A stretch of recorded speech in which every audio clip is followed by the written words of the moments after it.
박항서 감독님이 떠난 뒤 트로시에 감독이 이끄는 베트남 국가대표는 최근 전적 1승 4패로 매우 부진합니다. 현지 팬들과 여러 언론들은 당연하게도 박항서 감독님 시절의 베트남 국가대표를 그리워하는 여론들이 생겨났죠. 박항서 감독님이 대표팀 감독으로 재임한 기간 동안 이루어낸 업적들이 워낙 많고 팬들의 사랑을 많이 받았기 때문에 그 후임의 자리는 독이 든 성배라는 표현까지 있었습니다. 이러한 트로시에 감독을 두둔하기 위해 베트남 언론이 박항서 감독님의 전술을 폄하하고 트로시에 감독의 전술이 더 선진적이고 잠재력을 오히려 끌어올릴 수 있다며 박항서 감독은 지독한 수비를 하다가 역습을 하는 거지만 한국이나 일본과 같은 창의성을 발현하는 축구에서는 트로시에 감독의 전술이 적합하다라는 괘씸한 기사가 있었고 그 중에 두 개를 정리해봤습니다. 자국의 감독님의 안 좋은 여론에 그 감독님을 두둔하는 것은 당연하다고 생각이 듭니다. 하지만 베트남 축구의 수준을 동남아시아의 최상위권으로 끌어올리고 진심으로 베트남을 위해서 노력했던 박항서 감독님의 노력과 감독님의 뛰어난 지도력을 대체 왜 깎아내리는 걸까요? 박항서 감독님 이전의 베트남 대표팀의 수준을 그들은 이미 잊어버린 듯합니다. 비슷한 이야기를 하는 기사의 내용 두 개에서 박항서 감독님을 언급하는 부분만 소개해드리고 해당 기사에 달린 현지 팬들의 뜨겁게 팩트로 반박하는 반응까지 살펴보겠습니다. 거짓 없이 사실만을 전달하는 채널입니다. 구독자 1000명을 목표로 간절히 노력하고 있습니다. 괜찮으시다면 구독 부탁드리겠습니다. 발전하는 채널 되겠습니다. 감사합니다. 첫 번째 기사의 제목은 베트남은 박항서 감독 시절처럼 계속 수비 축구를 할 수 없습니다. 입니다. 벌써부터 심상치 않은데 내용 함께 보시죠. 이 시점에서 박 감독과 트루시의 감독을 비교하는 것은 실수이며 성급한 일입니다. 전임 감독인 박항서 감독이 베트남 축구에 해준 것은 정말 대단합니다. 하지만 박 감독이 베트남 팬들에게 가져다준 가장 큰 성공은 동남아시아 경기대회와 동남아시아 축구연맹 선수권대회 같은 타이틀이 아니라 베트남 선수들이 아시아 및 월드컵 같은 더 큰 국제대회에 참가할 수 있는 미래에 대한 비전입니다. 베트남 사람들의 큰 축구 사랑을 고려할 때 우리는 동남아시아 경쟁자들과 계속 경쟁하는 것에만 만족할 수 없습니다. 태국, 인도네시아와 같은 상대방과의 승패를 기준으로 대표팀을 평가하는 대신 베트남 대표팀이 한국, 일본, 사우디아라비아, UAE 같은 더 큰 지역 경쟁자들과 직접 경쟁할 수 있도록 더 먼 목표를 설정해야 합니다.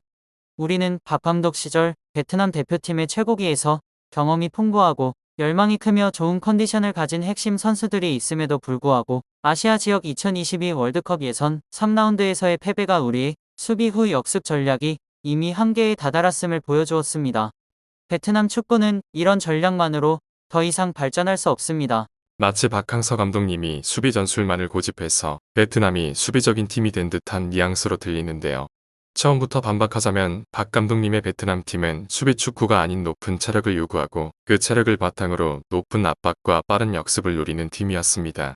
그래서 동남아시아 국가들 사이에서 베트남이 최정상을 찍을 수 있었던 것입니다. 하지만 그들이 기억하는 수비 축구는 박항서 감독님 덕분에 베트남 역사상 처음 참가한 월드컵 3차 예선에서 훨씬 수준 높은 팀들과 했을 때에만 팀 선수들 수준을 감안해 최선의 전략을 냈었을 겁니다. 실제로 일본 홈에서 1대1로 비기는 엄청난 결과를 얻기도 했었고요. 너무도 황당한 건 지금 트로시에 감독이 이끄는 베트남 역시 한 수위 전력인 이라크를 상대로 극단적인 수비 전술을 펼치고도 졌다는 겁니다. 그것도 월드컵 2차 예선에서요. 흥분을 가라앉히고 다음 기사의 제목부터 소개하겠습니다. 기사 제목은 트로시에 감독이 이끄는 베트남 대표팀 좋은 전술, 나쁜 선수들입니다. 기사 제목과 같이 트로시에 감독의 전술은 훌륭하며 베트남 선수들의 한계에 부딪혀서 지금 당장 결과가 안 좋지만 장기적으로 베트남에 좋다 이런 내용입니다. 박항서 감독님 언급된 부분을 소개해드리겠습니다. 현재 대부분의 베트남 팬들은 트루시의 감독을 비난하고 있으며 현재의 베트남 대표팀은 박항서 감독 시절보다 못하다고 주장하고 있습니다. 그러나 저는 각각의 감독이 다른 스타일을 가지고 있다고 생각합니다. 이 두 감독에게 공통적인 점은 베트남 축구의 미래를 위해 최선을 다하려는 의지입니다. 박항서 감독의 강점은 한국인의 성격과도 같은데 그것은 선수들에게 긍정적인 에너지를 전달하는 것입니다. 그들의 기술은 이미 한계에 도달했습니다. 반면에 트루시의 감독은 베트남 선수들의 경기 스타일에 다양성을 가져다주는 사람입니다. 그러나 프랑스 출신의 감독은 현재 시점에서 실패할 수도 있습니다. 왜냐하면 대부분의 U21 선수들이 이미 내외국인 감독들이 적용한 수비 반격 철학을 체득하고 있기 때문입니다. 이는 클럽 레벨에서 국가대표팀까지 모두 적용되었습니다. 그럼에도 불구하고 트루시에 감독에게 이러한 스타일을 따르도록 강요한다면 우리가 외국인 감독을 고용하기 위해 돈을 지불해야 하는 이유가 없습니다. 특히 내국인 감독들이 박항서 감독보다 콘크리트 부호, 즉 수비 전술을 더 잘할 수도 있습니다. 결국 베트남의 축구 팬들은 문제의 근본을 다루지 않고 전략에만 집중하고 있습니다. 제 생각에는 핵심 문제는 사람들, 특히 젊은 선수들을 훈련시키는 것이 감독이 뛰어나거나 못한 것이 아닙니다. 도전에 직면하지 않으면 자신이 얼마나 약한지 알 수 없습니다. 박항서 감독은 월드컵 3차 예선에서 실패한 후 베트남 선수들이 동남아 팀들에 대응하는 방식에 익숙해져 있어서 아시아의 큰 팀들을 만나면 이미 패배를 두려워하며 축소하게 된다고 말했습니다. 제 주관적인 견해로는 트루시에 감독의 전략은 괜찮은 편이며 문제라면 베트남의 젊은 선수들이 강한 팀들과의 경쟁에서 부족한 경험 때문에 축구 기술이 매우 약하다는 것입니다. 국가대표팀의 감독은 전략을 조립하는 것이 주요 업무입니다. 그러나 현재의 인력 수준에서는 펩 클롭, 무리뉴, 리피 등이 베트남 대표팀을 이끌어도 결국은 인정해야 할 것입니다. 기자라는 사람이 정말 멍청한 견해를 자랑스럽게 주장하고 있는 것이 대단하다고 느껴집니다.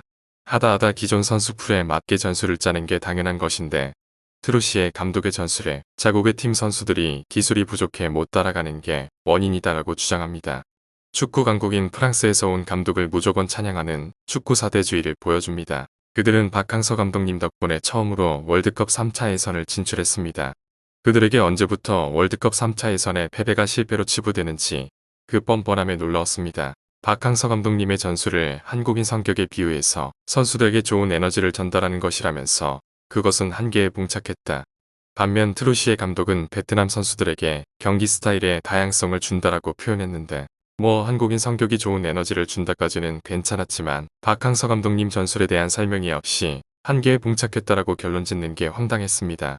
또 박항서 감독님의 전술이라고 표현하는 콘크리트 부어는 극한의 수비 축구로 비유하면서 이는 박항서 감독보다 국내의 감독들이 더 잘할 수도 있다는 망언을 하네요.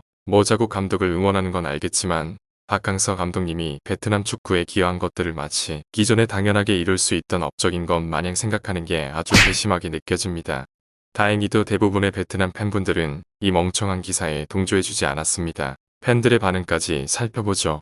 도대체 어떤 국내 감독이 박항서 감독님과 같이 견고한 콘크리트 방식의 수비를 잘하는지 궁금해요. 모두 잘한다고 하지만 축구에서는 수비와 공격, 골을 넣는 것, 성과가 중요하죠.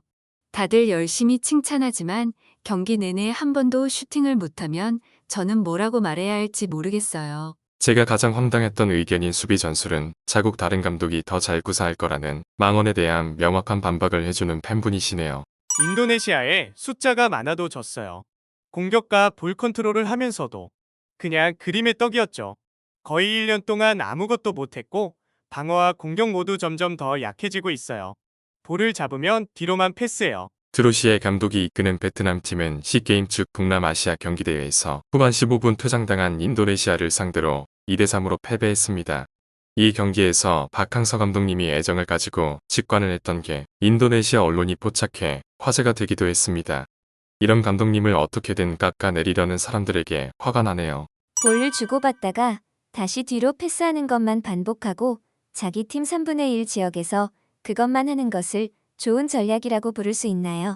좋은 감독은 자신의 선수들을 이해하고 그들에게 가장 적합한 경기 방식을 선택하는 사람입니다. 선수들의 기술과 체력에 맞지 않는 경기 방식을 강요하는 것은 나쁜 감독이죠. 나쁜 감독에게서 어떻게 좋은 전략이 나올 수 있겠어요? 볼이 목적이 되어야지 패스를 하는 축구가 목적이 되면 안 된다는 뼈를 때리는 말씀이네요. 그만둬요, 친구. 우리 팬들은 아름다운 축구나 볼 컨트롤 같은 것에 관심 없어요. 우리가 보고 싶은 건 승리뿐이에요. 승리만이 전부죠. 우리는 바빠서 트루시어 감독님을 기다릴 시간이 없어요. 우리가 보고 싶은 건 즉석에서의 승리예요. 새로운 경기 스타일을 형성하는데 시간을 낭비할 여유가 어디 있나요? 상대가 강하든 약하든 팀이 지면 그건 감독이 못난 탓이에요. 베트남 선수들은 절대 못하지 않아요. 우리 선수들의 수준이 일본이나 한국에 전혀 뒤지지 않는다는 걸 기억해야 해요. 차라리 이렇게 자국 축구 선수들의 능력을 존중하는 건 좋아 보입니다. 하지만 자신의 것을 돋보이게 하기 위해 다른 이의 위대한 업적을 깎아내리는 건 전혀 다른 얘기죠. 능동적인 수비는 강한 상대를 극복하기 위한 완벽한 전략입니다. 이 경기 방식의 선구자인 무리뉴 감독은 이를 통해 성공을 거두고 특별한 사람으로 전 세계적으로 인정받았습니다. 베트남은 동남아시아 지역에서 강한 팀이지만 아시아 무대에서는 작은 팀, 경쟁자들에게는 발판이 되는 팀입니다. 박항서 감독은 베트남 축구의 이 전략을 적용하는 데 있어 완벽한 건축가였으며 그의 지도 아래 우리는 아시아로 진출해 강력한 세력으로 자리매김했습니다. 일본을 포함한 모든 팀들도 우리를 경계합니다. 박항서 감독이 구축한 성공의 길을 계속 따라가기 위해 그를 유지하거나 비슷한 경기 방식을 가진 다른 감독을 고용하는 것이 왜 불가능할까요? 우리는 크게 잘못하고 있습니다. 트루시의 감독 아래 월드컵을 꿈꾸지 마세요. 베트남 축구가 그 수준에 도달하지 못했으며 최근 경기들을 봤을 때 그건 먼 꿈일 뿐입니다. 월드컵은 입으로만 하는 약속에 불과합니다. 최근 10게임 준결승에서 인도네시아의 창피한 경기를 봐요. 인원이 많은 상황에서도 패했습니다.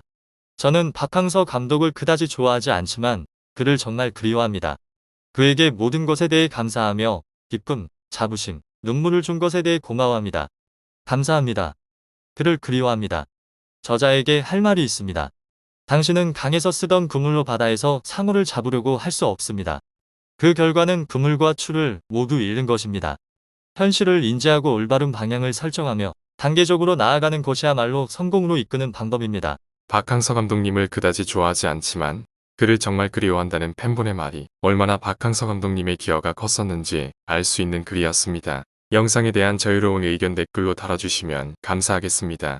더 발전하는 축구의 한류가 되겠습니다. 구독 부탁드립니다. 감사합니다.